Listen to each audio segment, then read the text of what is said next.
Kejaksaan Agung telah mengumumkan 9 tersangka korupsi tata kelola minyak mentah dan produksi kilang di tubuh Pertamina dengan total kerugian mencapai 285 triliun. Wow! Kalau kemudian komite yang di dalam ini tidak diubah, juga kinerjanya sangat tertutup, tidak transparan, kasus serupa pasti akan terus mengulang. Siapapun yang ditangkap tidak akan menyelesaikan persoalan. Assalamualaikum Besti Luf Indonesia kesayangan si akunya, jumpa lagi di Viral for Justice dengan hashtag kita Save Pertamina, usut tuntas korupsi di Pertamina. Pada tanggal 10 Juli 2025, Kejaksaan Agung telah mengumumkan 9 tersangka, 6 orangnya berasal dari tubuh Pertamina sendiri dalam korupsi tata kelola minyak mentah dan produksi kilang di tubuh Pertamina Subholding periode 2018-2023 dengan total kerugian mencapai 285 triliun. Wow! Sudah berkali-kali si akunnya mendesak agar diusut tuntas, dibongkar tata kelola minyak di Pertamina, khususnya biaya pokok produksi dalam pengelolaan minyak mentah sampai ke konsumen. Berapa sebenarnya biayanya? Tahun 2022 dalam rilis resmiku, aku mengatakan audit Pertamina. Kejaksaan Agung terima kasih untuk effort kerja kerasnya yang luar biasa dalam mengungkap mafia minyak migas di tubuh Pertamina khususnya.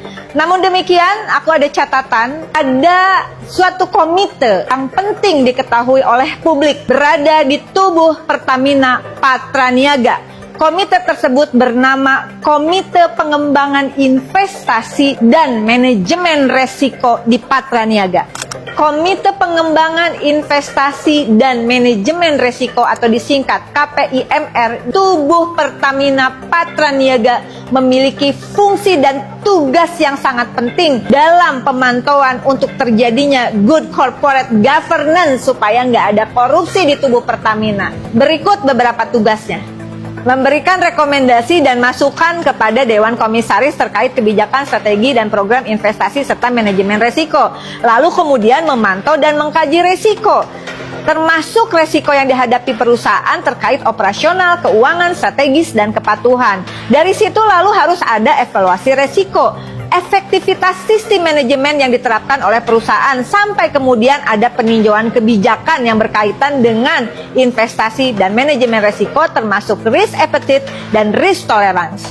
Nggak cukup sampai di situ, ada pengawasan pelaksanaan oleh komite ini, yaitu pelaksanaan program investasi dan kebijakan manajemen resiko yang telah ditetapkan. Setelah itu harus ada penyusunan laporan terkait pelaksanaan tugas dan temuan untuk disampaikan kepada Dewan Komisaris. Selanjutnya, berkewajiban juga ada peningkatan tata kelola berperan aktif dalam penerapan good corporate governance terkait investasi dan manajemen resiko.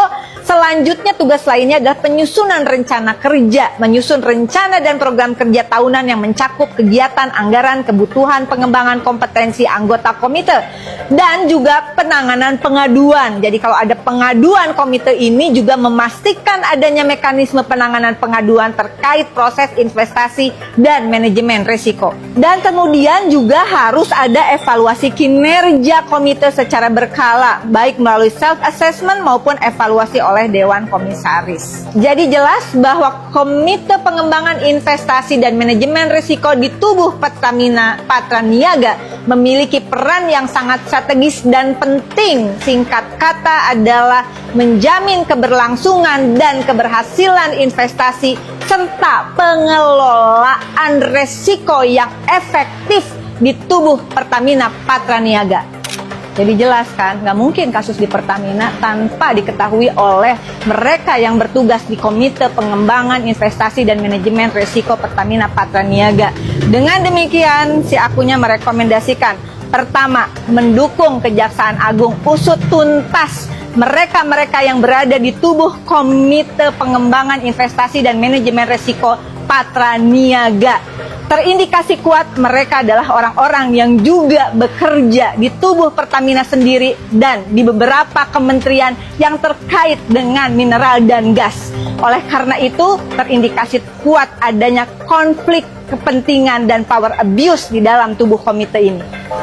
Rekomendasi kedua, mendesak Pertamina Secure, Dewan Komisaris, Dewan Direksi Pertamina Patraniaga untuk mengganti semua jajaran Komite Pengembangan Investasi dan Manajemen Resiko Patraniaga, atau setidaknya mereka dinonaktifkan sampai pengusutan kasus dugaan korupsi tuntas dilakukan oleh Kejaksaan Agung.